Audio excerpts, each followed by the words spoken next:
This meeting is being recorded. This meeting is being recorded.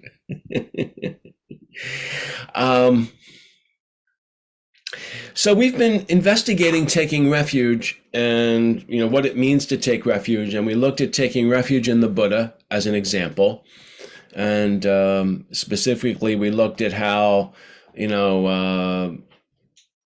encountering an unexpected change in his life, sort of propelled him into his spiritual exploration, how he tried lots of different meditations and eventually, the experience of his enlightenment. And the whole point of that was that he was human like us, and he had a series of experiences that are very similar to our lives.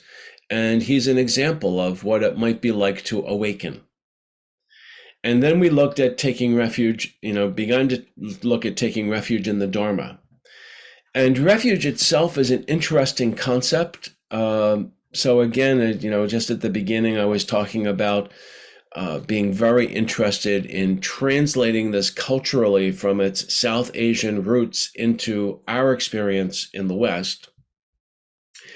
And when I first began to think about taking refuge, it was a strange word for me. And as I've contemplated it over the years, it's come to mean taking as an example, but also finding a place of refuge in the sense of safety, of something I can count on. So I can count on the Buddha's example because it's really just an example of what it's like to be human. And in the refuge in the Dharma, what can I count on in the Dharma? Well, last week we looked at the foundation teachings and their core, their essential teaching of what I feel as me, as a solid identity, is not so solid. That it's much less solid. In fact, you could say it's not solid at all. It's how it feels to be me, but it's really an illusion. It's more like a dream than a reality. And letting go of holding on to me as permanent and real frees me from having to all the concerns of protecting me, making me better, and so forth. So that's the foundation teachings. The Great Way teachings take that a bit further, and I'd like to, talk today about the first half of the Great Way teachings, and next week I'll talk about the second half. You can sum up the Great Way, the Mahayana, the Great Way, as teachings on emptiness and compassion. And they are like heads and tails of the same insight. And today I would like to look at the emptiness part. We've talked before in Community Refuge about the core Great Way teaching of Shunyata. And it doesn't translate into English. It's often translated as emptiness, but that's a terrible translation. We've used open, empty, full, because it's more than one word can handle, Shunyata. And today I wanted to start with the question of surprise, because a moment of surprise, and that's the question we addressed at the very beginning as a way of saying hello, remembering a moment when life wasn't exactly what I expected. Something different happened. And some of the examples that we had were happy examples, sweet examples, like coming downstairs and seeing a fawn sleeping under the outside stairway, right? Some of them were surprising, someone who's been difficult to get along with, and then they have an illness, and then it meant they literally went into dementia, and now they're easier to get along with. It's as if all that difficulty got sort of erased, and they're back to a different part of who they were. That's surprising. That's not what you would expect. Or being even surprised in a dream, like finding yourself somewhere unexpected, and then you wake up and you go, "Oh, I'm happy I'm not there." But when you were there, that was its own surprise. So life is constantly opening up with surprises. And that's different. This is really one of the core meanings of emptiness, that life is surprising. Life happens on its own terms. It's not what you expect, what you think is fair, what you think is just. the way it should be, as if there's some rule book that the nature is following. It just goes where it will. And that radical openness of whatever happens next, that's what's happening, right? That's an expression of emptiness, of shunyata, that things are radically open. And so you're sitting in meditation, and here's how you find it in meditation. And you take your meditation seat, and you've placed your attention with the breath or whatever other object you're focusing on. And then all of a sudden, out of nowhere, some thought comes. I've got to do this tomorrow. Or that thing happened to me 5 years ago. Or whatever else. And they just come out of nowhere. They're surprising. They're demonstrating the openness of reality. And hopefully your meditation instruction has been to greet them with a gentle and accepting indifference. Like, hello, right? I'm focusing here, right? So you acknowledge, when we were first, many of us given instruction, we were told to label that as thinking. That was about as neutral a word as could come up with, right? And then just come back to the breath. It's not that the thought of I've got to do this tomorrow, or that happened to me 5 years ago, or I'm feeling angry, or I've got a little bit of a cold, I feel some chest congestion. Like, no, I'm just with the breath. Whatever comes up is what comes up. None of it is good or bad. As it says in a text that many of us have practiced, good and bad, happy and sad, all thoughts vanish into emptiness, like the imprint of a bird on the sky.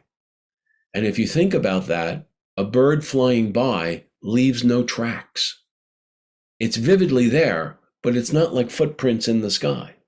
There's nothing there behind it. It's just there at the moment, right? And that's the expression of openness, right? Just there at the moment. When you begin to read about the teaching on shunyata, and I'm deliberately using the Sanskrit word, which I usually avoid, rather than the English translation of emptiness because it's so misleading. You think about emptiness and it's like, well, there's no thing there. Well, where actually you think there's nothing there. And actually the point is, this is a little verbally confusing, so I'm going to try this again. When you begin to think about emptiness, you think there's nothing there. But actually what it means is there's no thing there. Experience is happening, experience is there, but it's not a thing. And we spend so much of our lives holding on to our expectation. Well, this should happen. That person should treat me this way. I did X, Y, and Z, and so I should get the reward of that. Or he did A, B, and C, he should get the punishment of that. And we have all these expectations about how it will work.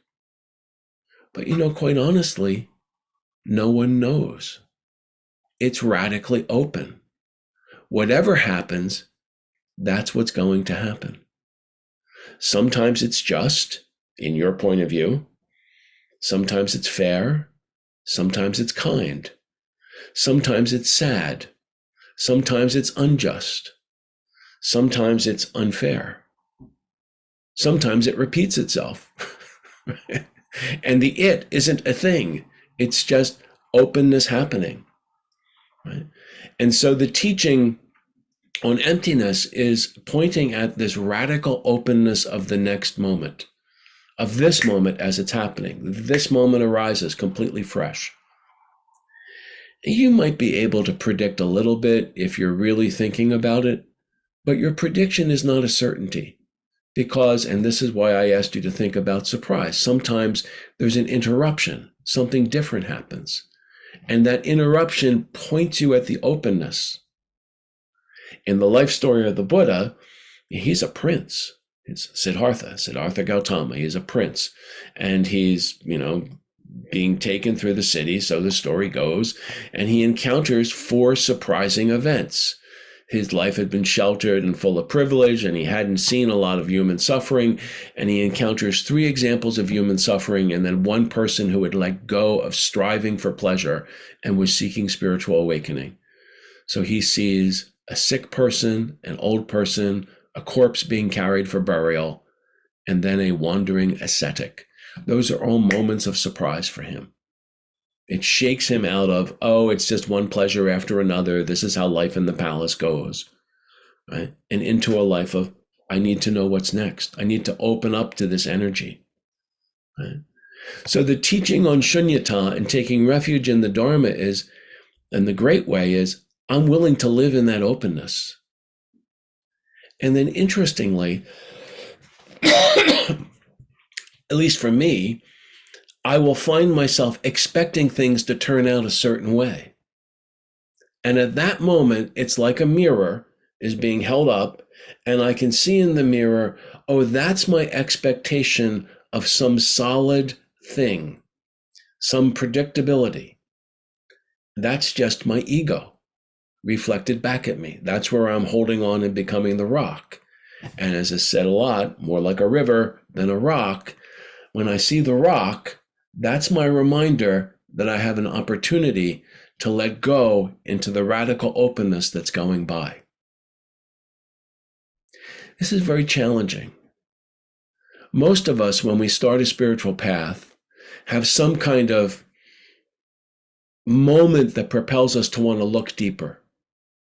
If we were perfectly happy, we wouldn't be doing this, right? Something made us want to look here. If life was full of happiness and completely predictable and we were all, living some kind of dream, well, in Buddhism, that's called the God realm or the jealous God realm or the animal realm, right? Or if you're in addiction, the hungry ghost realm, right? So there's some kind of interruption to that predictability. And then it's, oh, I could open up. But that takes a lot of courage. And